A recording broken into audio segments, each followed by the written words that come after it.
Vamos a abrir nuestras Biblias en el Salmo 1. Libro de los Salmos, el Salmo 1. Dice así la palabra de Dios: Bienaventurado el varón que no anduvo en consejo de malos, ni estuvo en camino de pecadores, ni en silla de escarnecedores se ha sentado, sino que en la ley de Jehová está su delicia, y en su ley medita de día y de noche. Será como árbol plantado junto a corrientes de aguas, que da su fruto en su tiempo y su hoja no cae, y todo lo que hace prosperará. No así los malos, que son como el tamo que arrebata el viento. Por tanto, no se levantarán los malos en el juicio, ni los pecadores en la congregación de los justos, porque Jehová conoce el camino de los justos, mas la senda de los malos perecerá. A través de los siglos, el libro de los Salmos han sido ampliamente usado por el pueblo de Dios, tanto a nivel individual como a nivel colectivo, como el libro devocional por excelencia. Este es, sin duda alguna, uno de los libros, una de las porciones más leídas, meditadas y memorizadas de las Sagradas Escrituras. En este libro encontraremos los más profundos y variados sentimientos en medio de las múltiples experiencias por las que atraviesan los creyentes en este mundo caído. Desde expresiones de adoración tan exaltadas y gozosas como las que encontramos en el Salmo 145 o en el 150, hasta las expresiones del más profundo dolor y perplejidad, como los que encontramos en los Salmos 69 o en el Salmo 88. Por eso Calvino designó este libro como una anatomía de todas las partes del alma humana. Porque no hay ninguna emoción, sigue diciendo Calvino, de la que podamos ser conscientes que no esté presentada como en un espejo en el libro de los Salmos. Y lo que nos proponemos hacer en los próximos domingos en la mañana, si el Señor así lo permite, es exponer el contenido de unos 25 salmos, que por cierto hemos escogido con muchísima dificultad, comenzando con los Salmos 1 y 2 este domingo y el próximo. Aunque no vamos a considerar estos salmos en el mismo orden en que aparecen en nuestras versiones de las Escrituras, aún así hemos querido dar inicio a nuestra serie considerando estos dos salmos, el Salmo 1 y el Salmo 2, que alguien ha llamado los pilares gemelos que conforman la entrada de este templo literario del Salterio. En el Salmo primero se magnifica la ley, la palabra de Dios. En el Salmo segundo se magnifica al Mesías. El primero comienza con una bienaventuranza para aquellos que honran la palabra de Dios y la obedecen. El segundo concluye con una bienaventuranza para aquellos que honran al Mesías y se someten a Él. Y sé que para muchos puede resultar extraño el hecho de que este libro de alabanzas comience de ese modo. Yo no sé ustedes, hermanos, pero algunas veces yo llegué a preguntarme, ¿por qué el libro de los Salmos comienza con el Salmo 1? Cualquiera esperaría al inicio de los Salmos un himno majestuoso que prepare nuestros corazones para la adoración a Dios. Pero lo que encontramos en cambio es un llamado a una relación correcta con Dios, teniendo como fundamento a Cristo y su palabra. Y es que ningún tipo de adoración, ningún tipo de súplica, ningún tipo de alabanza, ningún tipo de acción de gracias será aceptable delante de Dios a menos que tenga este fundamento: Jesucristo y la Biblia. Jesucristo y la palabra de Dios. No había una mejor manera de introducir este libro de alabanzas y de adoración, que mostrando la realidad de que en el mundo existen básicamente dos tipos de personas.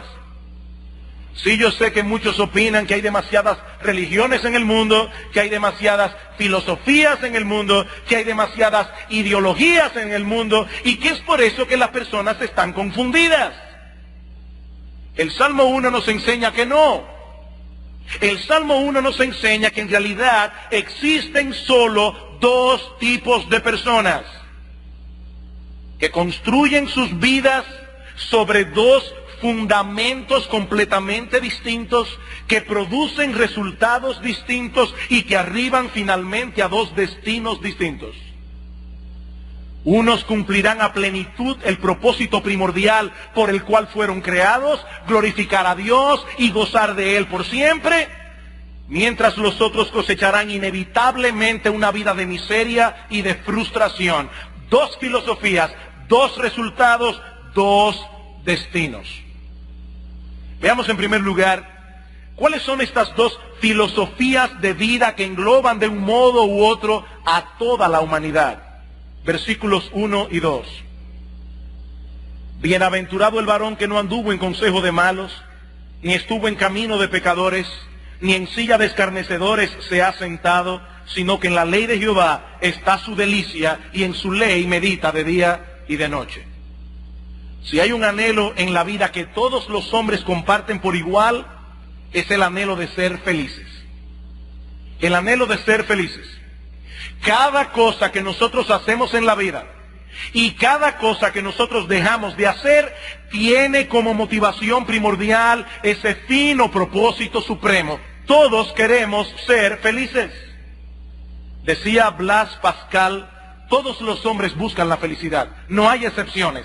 Aunque emplean métodos diferentes, todos pretenden el mismo fin. La voluntad nunca da un paso que no vaya encaminado hacia ese objetivo.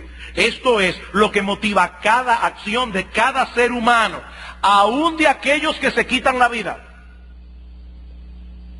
El que se suicida lo hace porque piensa que estará mejor muerto que vivo. Todo lo que los hombres hacen es motivado por su anhelo de ser feliz. Y el hombre mantiene ese anhelo a pesar de las tragedias que ha experimentado la raza humana a través de toda su historia, a pesar de todas las desgracias que nosotros vemos a nuestro alrededor, a pesar de todas las miserias que nosotros contactamos en nuestras propias vidas. El anhelo de ser feliz sigue siendo el combustible que mantiene a los hombres vivos. Es el combustible que mantiene a los hombres en movimiento. Ahora, ¿en qué consiste realmente la felicidad? ¿Cómo nosotros podemos alcanzar la felicidad? Mi amigo, déjame hacerte una pregunta. ¿Cómo tú puedes estar seguro hoy de que al final de tus días no mirarás atrás profundamente decepcionado al ver que desperdiciaste y desgraciaste la única vida que tú tenías para vivir? ¿Cómo tú puedes estar seguro? Porque esa es una pregunta que nadie puede responder, basado en su propia experiencia, basado en su propio razonamiento, porque tanto la experiencia como la razón humana son muy limitadas. Mi amigo, apenas llegamos ayer a la vida y hay muchas cosas que nosotros no sabemos. ¿Cómo podemos estar seguros de que vamos por el camino correcto? Sobre todo tomando en cuenta que no tenemos la más mínima idea de lo que sucederá con nuestras vidas en el próximo segundo y mucho menos en los próximos años. ¿Qué es la felicidad? ¿Cómo nosotros podemos alcanzar eso que tanto anhelamos? Solo aquel que contempla la vida como un todo, desde su origen hasta su consumación, y que conoce a plenitud su propósito y significado, puede darnos una respuesta autorizada. Y es esa respuesta la que Él nos provee en este salmo, que comienza precisamente con la palabra bienaventurado. Supremamente feliz, pleno, dichoso. En el original hebreo esta palabra aparece en plural. Eso es interesante, en plural. Y este es un recurso idiomático que el hebreo utiliza para enfatizar en ocasiones un concepto. Es como el sufijo buenísimo que nosotros usamos en español. Usted puede comerse un buen dulce y dice, estaba bueno, pero alguno de ustedes dice, estaba buenísimo. O tengo un problema grandísimo. Así que lo que el salmista está diciendo aquí es algo como esto: oh, cuánta felicidad la de esta persona. Cuánta felicidad. El individuo que él está describiendo aquí es una persona realmente feliz, dichosa, o para usar una palabra que está muy de moda en estos días, realizada. Es una persona plena. No se trata simplemente de un individuo que goza en estos momentos de circunstancias favorables, lo que nosotros podríamos llamar bienestar. Mira, mi amigo, si la felicidad dependiera de circunstancias favorables, estaríamos en serios problemas. Porque la vida es muy cambiante. Muy cambiante. Nada de lo que ahora tenemos está completamente seguro en nuestras manos. Nada. Aparte de que tarde o temprano nos acostumbramos a todas las cosas. Y lo que hoy nos estimula, mañana nos aburre. Dice el autor de Eclesiastés en el capítulo 1, versículo 8, todas las cosas son fatigosas, más de lo que el hombre puede expresar. Nunca se sacia el ojo de ver ni el oído de oír. En otras palabras, lo que hoy te da placer no te sirve para el hastío y el aburrimiento de mañana. Eso es lo que Salomón nos está diciendo aquí. Por eso alguien decía que el hombre que vive para el placer es como un personaje de la mitología griega llamado Sísifo. ¿Quién fue Sísifo? Un individuo que provocó la ira de Zeus, el padre de los dioses del Olimpo, y fue condenado al Tártaro, donde estaba obligado eternamente a llevar una piedra hasta lo alto de una colina, que siempre caía rodando antes de llegar a la cima, por lo que Sísifo tenía que volverla a subir otra vez, y otra vez, y otra vez. Estos individuos comienzan a rodar su piedra el lunes, con mucha pesadez, esperando con ansias que llegue el fin de semana, para poder disfrutar de algún momento de esparcimiento que le ayude a olvidar esa sensación de hastío de una vida sin propósito, de una vida sin sentido. Pero nunca llegan a la cima. Y la piedra vuelve a rodar hacia abajo otra vez, y otra vez, y otra vez. Pero la felicidad que el salmista describe en este salmo no depende de ese tipo de circunstancias. Depende de una relación, depende de un carácter. De hecho, es interesante notar que el salmista habla de la felicidad como algo que se obtiene como resultado de buscar otra cosa. Eso es interesante. El salmista no dice aquí, feliz el varón que desea ser feliz. Por extraño que parezca, cuando un hombre busca la felicidad como la meta suprema de su vida, a expensas del cultivo de una relación con Dios, a expensas del cultivo de un carácter, termina cosechando dolor y frustración. La felicidad es como una dama nerviosa que huye de sus pretendientes. Decía Martin Lloyd-Jones, si buscas la felicidad, jamás la encontrarás. Te eludirá siempre, siempre se te escapará. Pensarás que la tienes, pero de pronto habrá desaparecido. Es como intentar atrapar una pompa de jabón. Desaparece en el momento en que la atrapas, estalla en tus manos y no queda nada. Esa es una de las grandes enseñanzas de nuestro Señor Jesucristo en su conocido sermón, el Sermón del Monte. Bienaventurados, felices, dichosos, supremamente felices, aquellos que tienen hambre y sed de justicia, porque ellos serán saciados, no los que tienen hambre y sed de felicidad, o los que se embarcan en una búsqueda frenética de placer y bienestar. No, bienaventurados los que tienen hambre y sed de justicia. Otra vez, la clave está en una relación y en un carácter. En un carácter, no en las circunstancias. De ahí lo que el salmista continúa diciendo en el resto del versículo 1. Noten una vez más, bienaventurado el varón, y no se refiere obviamente al género masculino. Se puede traducir bienaventurada la persona que no anduvo en consejo de malos, ni estuvo en camino de pecadores, ni en silla de escarnecedores se ha sentado. Y otra vez puede ser que algunos se sorprendan de que el salmista comience por este punto. Se supone que él va a hablarnos de la felicidad del hombre piadoso, pero en cambio introduce el tema hablándonos del impío. ¿Se dieron cuenta? Bienaventurado el varón que no anduvo. ¿Saben por qué? ¿Saben por qué la Biblia comienza con un punto negativo? Porque la Biblia es un libro realista y toma como punto de partida el lugar donde estamos. La Biblia no presupone que todo el mundo es bueno y que en una forma natural todos transitaremos por el camino correcto. No, la Biblia asume todo lo contrario. Mi amigo, nosotros nacemos con una propensión al mal. De tal manera que si somos dejados a la inclinación natural de nuestro corazón, con toda seguridad, sin lugar a dudas, asumiremos una filosofía de vida equivocada. Por eso la Biblia quiere decirnos dónde estamos, para que sepamos cuándo llegaremos, o cómo llegaremos. Leí recientemente la historia de un viajero en Irlanda que está buscando la manera de llegar a Dublín.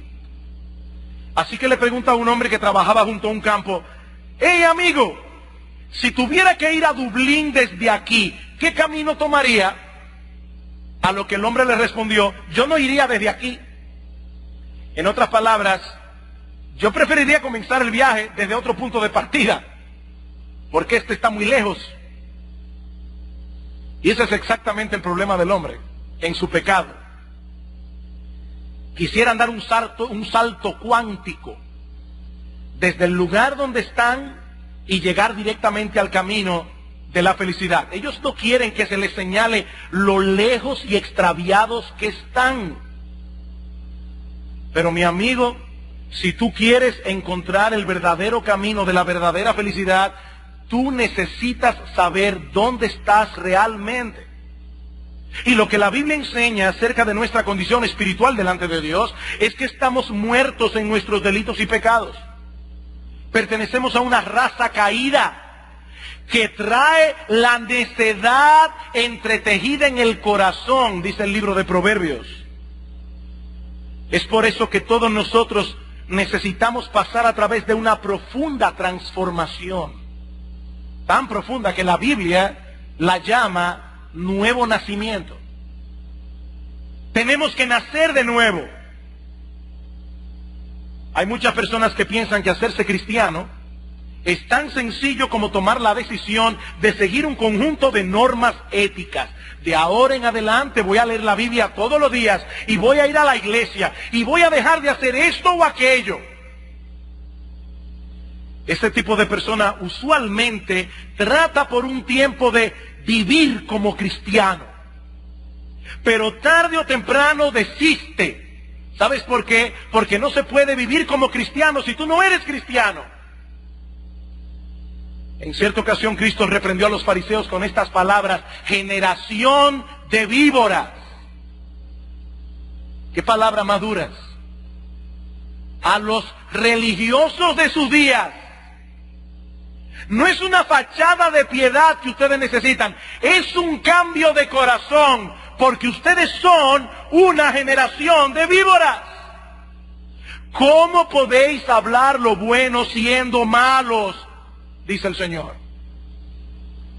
Oí en estos días una historia muy simpática que contó el doctor Sproul para hablar precisamente de esto, cómo las personas pretenden cambiar su naturaleza con un simple ritual. Resulta que había un individuo protestante que vivía en un barrio católico y todos los Viernes Santos, que los católicos no comen carne, este individuo de maldad sacaba su parrilla y hacía un asado en el patio.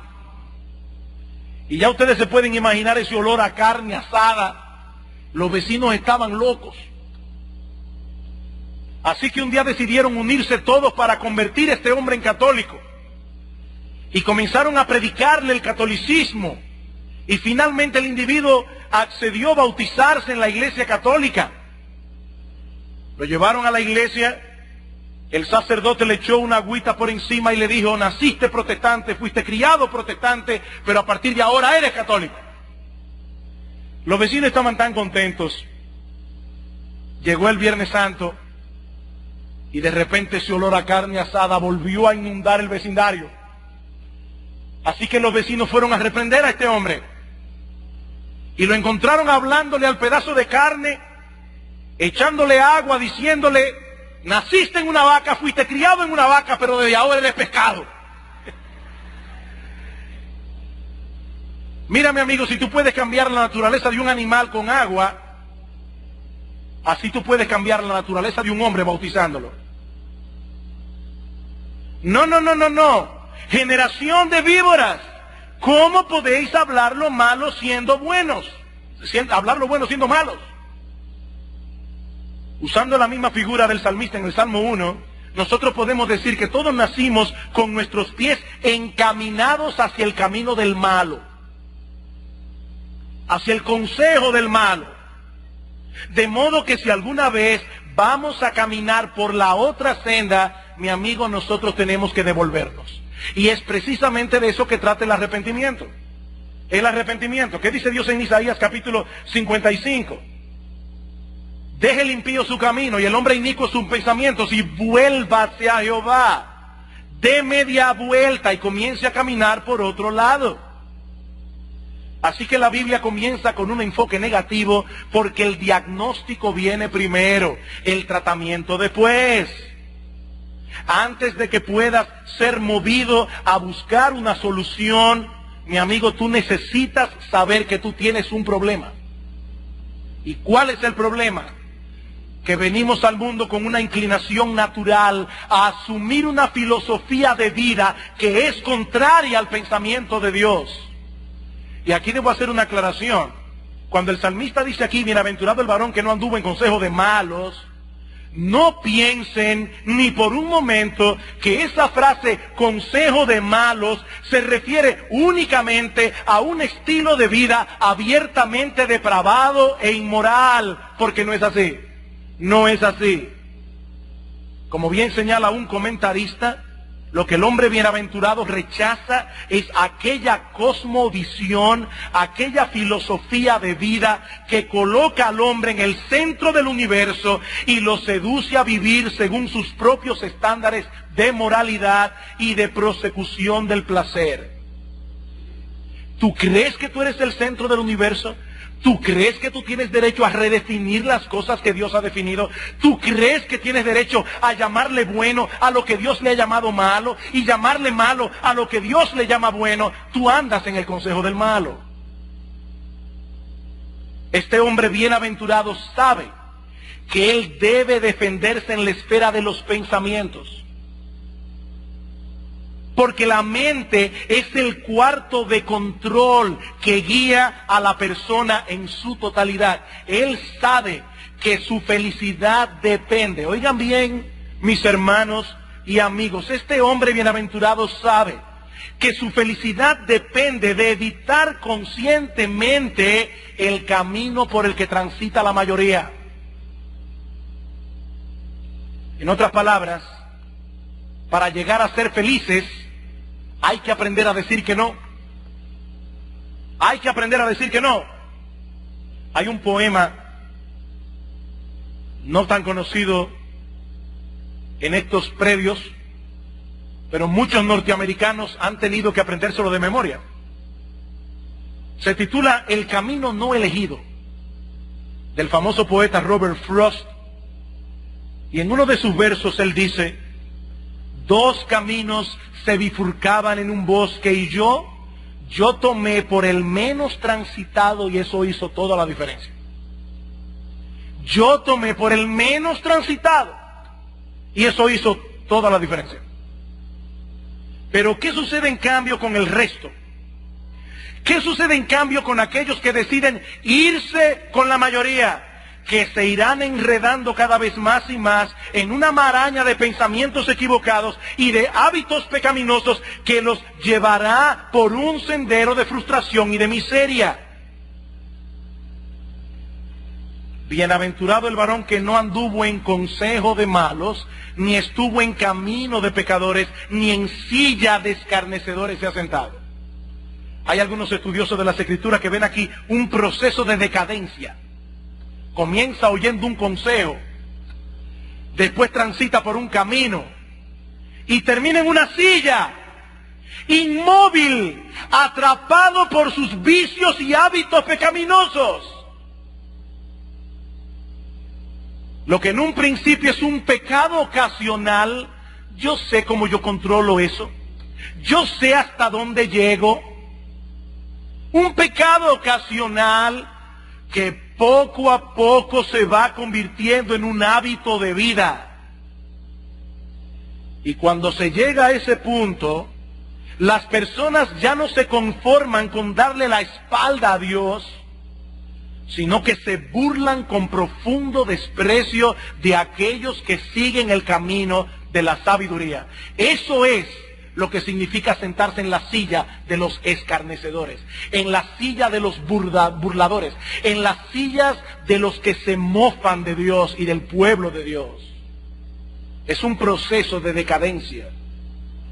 Por eso Pablo dice en 2 Timoteo capítulo 3, versículo 13, que los hombres malos y los engañadores irán de mal en peor, engañando y siendo engañados. Interesante. Engañando y siendo engañados. Ese es uno de los problemas de la mentira. La mentira no solamente provee una información equivocada, la mentira distorsiona el razonamiento del mentiroso. Él termina creyendo su mentira. Los hombres malos, dice Pablo, irán de mal en peor. Es un proceso de decadencia que nadie puede parar. Engañando y siendo engañados. El hombre bienaventurado es aquel que evita conscientemente esa filosofía de vida, porque él ha asumido una cosmovisión completamente distinta. Versículo 2. Sino, he ahí el contraste, sino que en la ley de Jehová está su delicia, y en su ley medita de día y de noche. La palabra ley que se usa aquí es el término hebreo Torah, que significa básicamente dirección o instrucción. Puede hacer referencia directa a los mandamientos de Dios, pero también se usa en ocasiones en algunos pasajes del Antiguo Testamento para referirse a la totalidad de las Escrituras. Y es así como se usa aquí. Este hombre se deleita en la palabra de Dios. ¿Sabes por qué? Porque él ha pasado por ese proceso de transformación del que hablábamos hace un momento. Nadie puede deleitarse en el estudio de la Biblia a menos que ame al Dios de la Biblia. Y nadie puede amar al Dios de la Biblia a menos que nazca de nuevo. Pablo dice en Romanos capítulo 8, versículo 7, que los designios de la carne, es decir, los pensamientos del hombre en su estado natural, como nació, sin ser regenerado, los designios de la carne son enemistad contra Dios. Eso es lo que surge del hombre naturalmente. Pastor, pero en el mundo hay mucha gente religiosa. Sí, ellos aman a un Dios que se inventaron ellos mismos. Pero yo estoy hablando de amar al Dios de la Biblia. Nadie puede amar al Dios de la Biblia a menos que nazca de nuevo. Los hombres odian al Dios de la Biblia, como veremos el domingo próximo en el Salmo 2. ¿Por qué se amotinan los pueblos y los pueblos piensan cosas vanas en contra del Dios del cielo? Esa es la filosofía que unifica a todos los hombres por igual.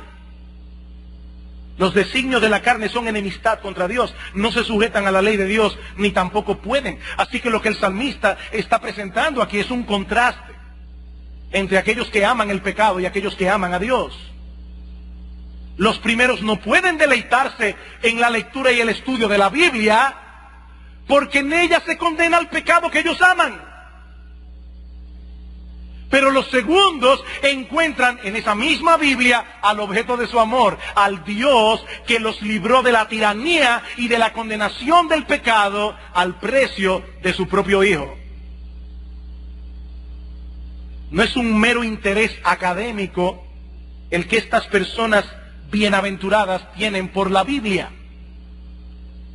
ni se deleitan en ella con ese tipo de deleite que algunas personas sienten por la buena literatura. Hay personas que les gusta leer y sienten un deleite particular en leer buena literatura, y aún hay personas incrédulas que han alabado la Biblia porque es buena literatura. Víctor Hugo decía que el libro de Job es una de las joyas de la literatura universal, y yo no creo que Víctor Hugo fuera creyente. Pero ese deleite es un deleite estético, es un deleite académico. Mis amados hermanos, amigos que están aquí en esta mañana, no es de ese deleite que estamos hablando. El deleite que el hombre y la mujer bienaventurados experimentan en la lectura bíblica es de otra naturaleza. Es el deleite de contemplar en las páginas de este libro la gloria del Dios Trino. Es el deleite de encontrarse con Cristo, el Dios encarnado, y de ver desplegado en este libro, desde Génesis hasta Apocalipsis, el extraordinario y maravilloso plan de redención, que manifiesta una coherencia tal, de principio a fin, que es obvio que este libro es de inspiración divina. Es ese deleite. Es el deleite de saber que toda la sabiduría que nosotros necesitamos para conducirnos en este mundo de tal manera que Dios sea glorificado y nosotros seamos beneficiados, se encuentra únicamente en este libro y no en ningún otro lugar. Es ese deleite. Es el deleite de saber que todas las promesas que allí se encuentran son nuestras por la gracia de Dios, y que son promesas fieles y verdaderas. Es por eso que este hombre bienaventurado acude a esa palabra de día y de noche, y lo hace con placer, no como una carga. Y debo aclarar algo aquí. El Salmo 1 no lo escribió un vago. El Salmo 1 lo escribió un rey muy ocupado, con muchas cosas de estado que resolver. Cuando este hombre dice aquí, bienaventurado el varón que medita en la ley de Dios de día y de noche, no está hablando de un individuo que vive apartado de la sociedad, enclaustrado en un monasterio en el alto de una montaña, dedicado exclusivamente a la oración y a la contemplación. No. Este hombre vive en el mundo real, enfrentando dificultades y problemas reales, pero el consejo de Dios revelado en su palabra se encuentra constantemente en sus pensamientos. ¿Qué dice Dios acerca de esto? ¿Qué dice Dios acerca de aquello? Este hombre lee asiduamente la Biblia, estudia la Biblia, memoriza la Biblia. Él sabe que eso debe ser una prioridad en su vida. Él sabe que nunca puede estar tan ocupado como para descuidar ese alimento vital que su alma necesita. Pero sobre todas las cosas, este hombre medita en la Escritura. Y esa palabra meditar significa recordársela a sí mismo. Él está rumiando la Biblia constantemente, día y noche. Mi amigo, esa es la marca inconfundible de que una persona ha nacido de nuevo. No simplemente que lea la Biblia. No, aquí estamos hablando de deleitarse en la Biblia. De deleitarse, tener en sus manos un tesoro tan valioso y en dependencia del Espíritu de Dios, tratar de conformarse a lo que dice la Biblia.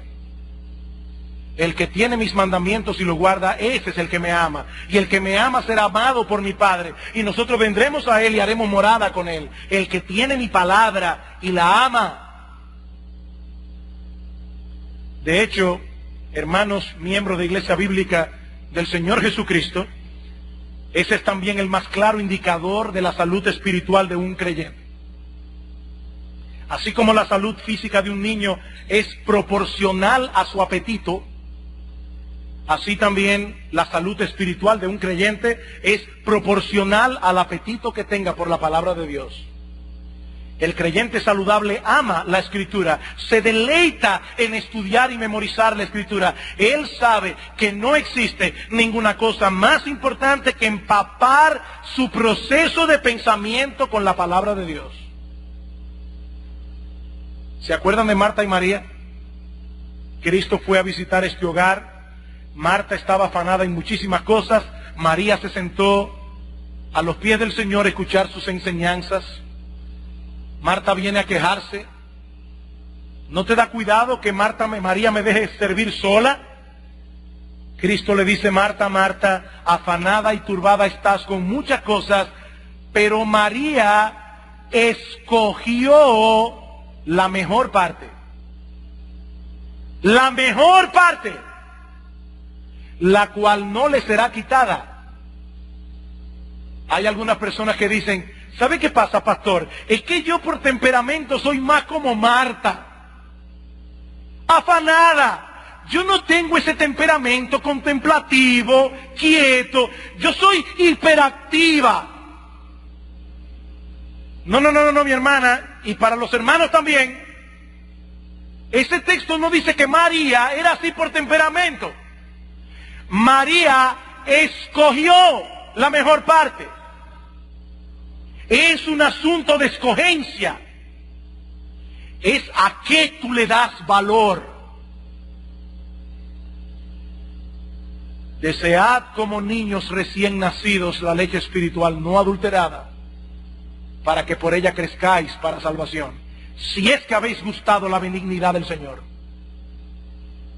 He ahí entonces dos filosofías de vida completamente distintas. Una descansa en el raciocinio humano fallido, la otra descansa en la soberanía y sabiduría de Dios. Y los resultados que ambas producen no pueden ser más contrastantes también. Versículo 3.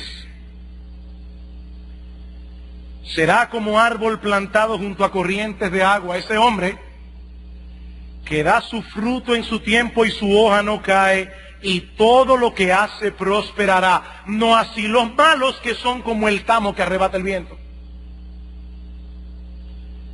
El salmista contrasta aquí la vida del justo y la vida del impío. ¿Y cuál es el símil? Un árbol y el tamo.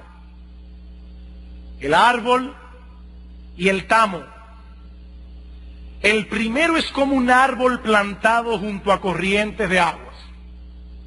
Independientemente de las circunstancias a su alrededor, este individuo permanece firmemente enraizado en un fundamento inamovible y mantiene su vitalidad y mantiene su productividad, aún con el paso de los años, en tiempos buenos y en tiempos malos. Este hombre siempre da fruto. Las personas que están al lado de este hombre se benefician de su compañía. Cuando todo a su alrededor parece seco y árido, este individuo continúa absorbiendo las inagotables riquezas de gracia que Dios le suple a sus hijos en su palabra. Por eso siempre fructifica y siempre está verde. Aunque nuestro hombre exterior se va desgastando, como a todo el mundo, no obstante el interior se renueva de día en día. Por eso dice la Escritura que el justo será como las águilas. Las águilas siempre renuevan su plumaje y siempre parecen jóvenes. Ese es el justo, y todo lo que hace prosperará, no necesariamente en el sentido en que el mundo evalúa la prosperidad, aunque es indudable que los principios de Dios funcionan. Es indudable que los que viven de acuerdo a los principios de Dios tienden a la prosperidad. Muchas veces cosechan prosperidad, aún de bienes temporales. La mano del diligente enriquece, la mano del negligente, del vago, empobrece. Hay uno que tiende a la prosperidad, otro que tiende a tener una vida miserable. Eso es una realidad. Un hombre se convierte al Señor, antes gastaba todo su dinero en alcohol, en vicios, en mujeres. Ahora de repente se convierte al Señor, Dios lo liberta de esa maldición. Ahora el individuo tiene una mente más clara, es más responsable, comienza a prosperar más en sus negocios. Y ustedes lo ven como llegan a la iglesia en una bicicleta, después tienen un motor, después tienen un carrito. Y ustedes saben que aquí no se predica el evangelio de la prosperidad. Eso no necesariamente le pasa a todo el mundo. Yo estoy diciendo simple y llanamente que los principios de Dios funcionan en este mundo real. Pero no es de eso que está hablando el salmista aquí. No es de ese tipo de prosperidad. La verdadera prosperidad no se mide en términos de beneficios temporales. ¿Qué dice Cristo en Mateo capítulo 6? No os hagáis tesoros en la tierra, donde la polilla y el orín corrompen, donde ladrones minan y hurtan, sino haceos tesoros en el cielo. La verdadera prosperidad se mide en función de la eternidad, no del tiempo. No mirando las cosas que se ven, sino las que no se ven. Porque las cosas que se ven son temporales, las que no se ven son eternas. Es de esa prosperidad que está hablando el salmista aquí. Pero ahora noten el contraste. No así los malos. No así los malos. Que son como el tamo, o como lo traduce la Biblia de las Américas, como paja que arrebata el viento. ¿Qué es el tamo?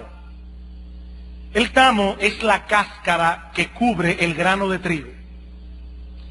Cuando se lleva el trigo a aventar o a trillar, se echa hacia el aire, como el grano pesa más, cae abajo, la cáscara el viento se la lleva y se amontona en otro lugar. El salmista está diciendo aquí, el justo es como un árbol, el impío es pura cáscara. Pura cáscara. No tiene peso moral, no tiene convicciones y su utilidad no es permanente. El tamo no sirve para nada más que para alimentar el fuego. Y por favor, no se moleste conmigo. Yo estoy simplemente diciendo lo que la Biblia enseña. Esa es la figura que usa el salmista para describir al impío. Como dice un comentarista, no hay firmeza en sus posiciones, cambiará de una a otra según convenga sus intereses temporales. Tampoco pesa moralmente, que es llevado de acá para allá por los vientos de su ambición, de su orgullo y de sus pasiones. Es una vida arruinada. Perdió la esencia, perdió lo que alimenta, lo que tiene vitalidad, es solo cáscara. Y necesita ser rescatada antes de que sea demasiado tarde. Por eso es que nuestro Señor Jesucristo dijo, yo no he venido para llamar a justos, yo vine a salvar lo que se había perdido. Una llave perdida sigue siendo llave, pero es inútil para su dueño.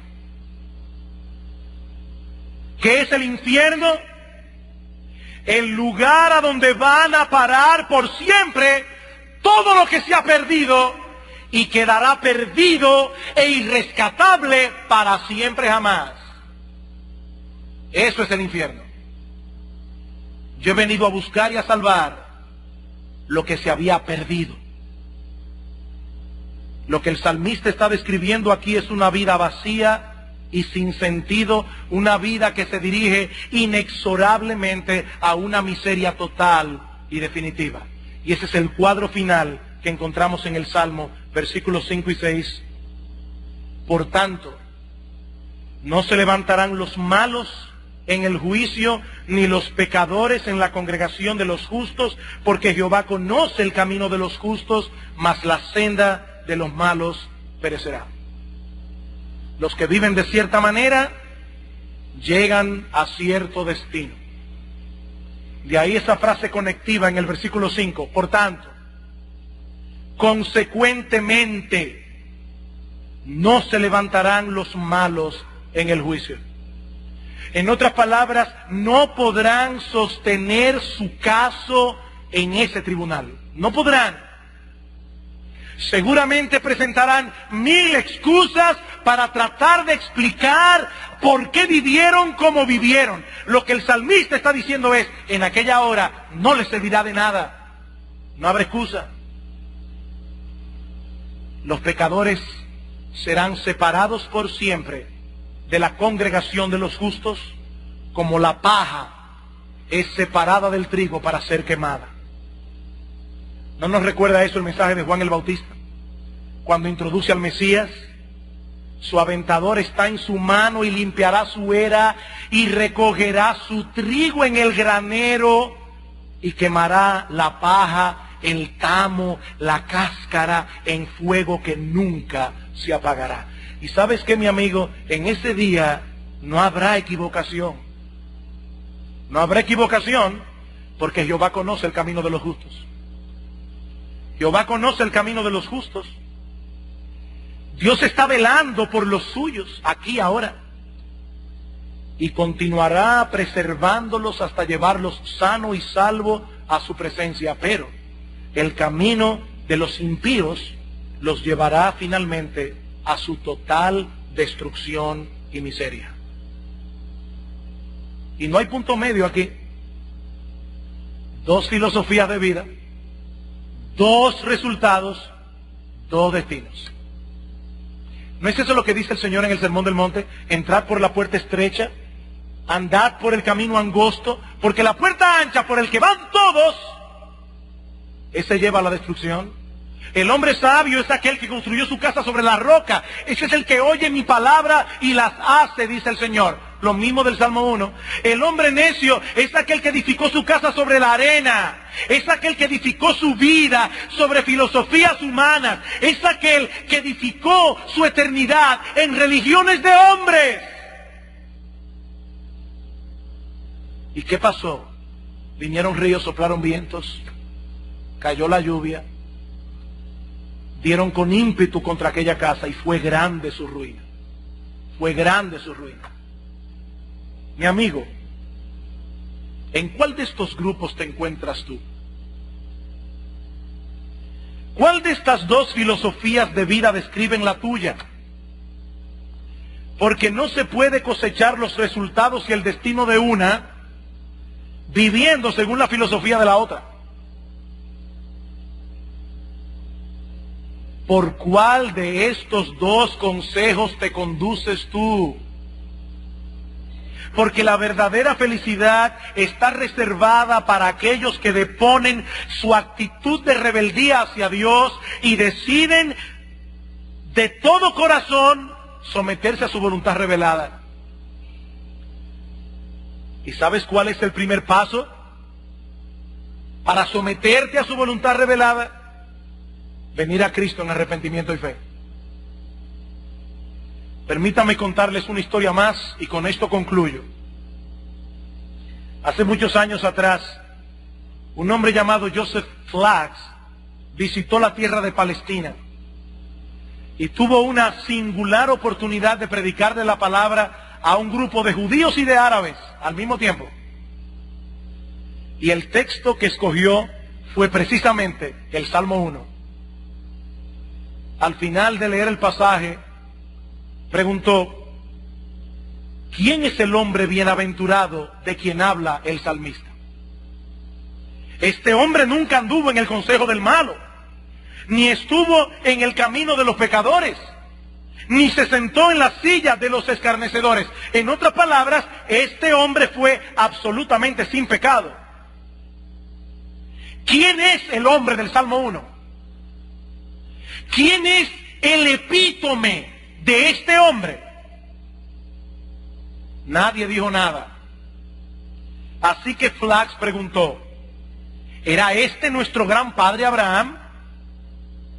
Un anciano respondió: no, no puede ser Abraham. Él negó a su esposa y mintió acerca de ella. ¿Y qué de Moisés el legislador? No, no, no, dijo otro, no puede ser Moisés. Él mató a un hombre y perdió su temperamento en las aguas de Meriba. Flax entonces sugirió a David. ¿Qué de David? Por razones obvias que todos conocemos, tampoco puede ser David. ¿Saben qué pasó? Después de un largo silencio, un anciano judío se levantó y dijo: mis hermanos, yo tengo un pequeño libro aquí, se llama el Nuevo Testamento. He estado leyéndolo, y si pudiera creerle a este libro, si pudiera estar seguro de que es verdad, yo diría que el hombre del Salmo primero fue Jesús de Nazaret. Él es el hombre bienaventurado, el perfectamente bienaventurado, la segunda persona de la Trinidad, que por amor a pecadores se hizo hombre, vivió una vida perfecta, sin pecado, siempre sometido al consejo de Dios, y luego murió en una cruz siendo inocente para satisfacer la justicia de su Padre por amor a aquellos como tú y como yo, que éramos culpables. Él es el hombre bienaventurado por excelencia, porque es el único que cumple a plenitud lo que se describe en este salmo. Él es el único que ha sido absolutamente coherente con la filosofía de vida que este salmo describe. Y he aquí la buena noticia del Evangelio, mi amigo. Ese bienaventurado ofrece a todos participar de esa misma bienaventuranza, disfrutar de su felicidad por medio del arrepentimiento y de la fe en Él. Él ofrece perdón y reconciliación para todos aquellos que confían en Él, para todos aquellos que se someten a su señorío. Solo así, mi amigo, solo así tú podrás asumir esa filosofía de vida.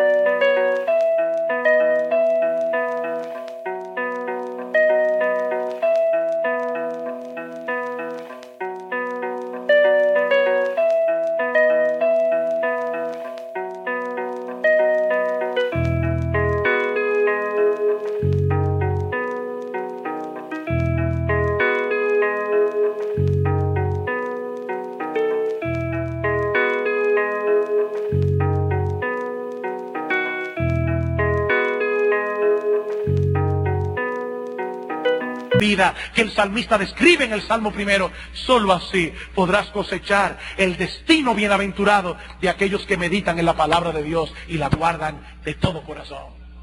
Solo así.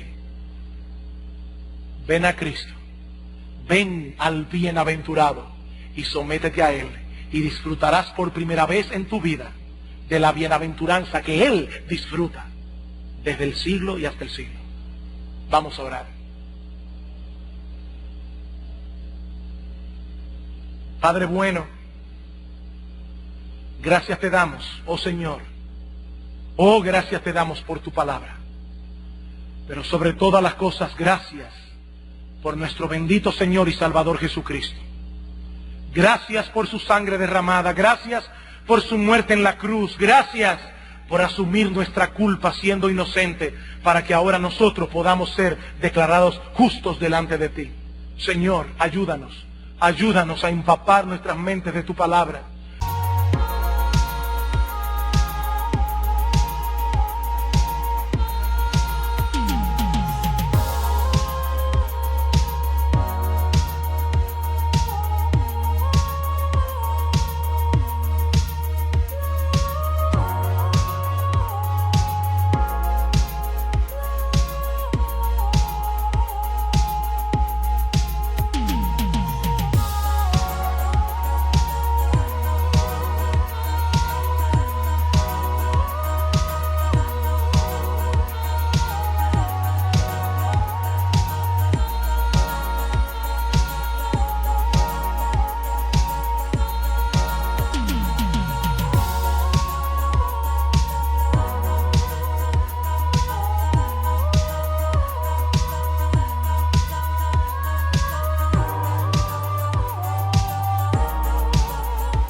Para que nosotros podamos cosechar cada vez más y más la bienaventuranza descrita en este salmo. Pero ten misericordia, oh Señor, de aquellos que hoy mismo están siguiendo el consejo del malo. Oh Señor, encuéntralos en el camino. Oh Señor, ten misericordia de ellos. Ábreles el entendimiento. Tráelos a salvación, porque te lo pedimos en Cristo nuestro Salvador. Amén.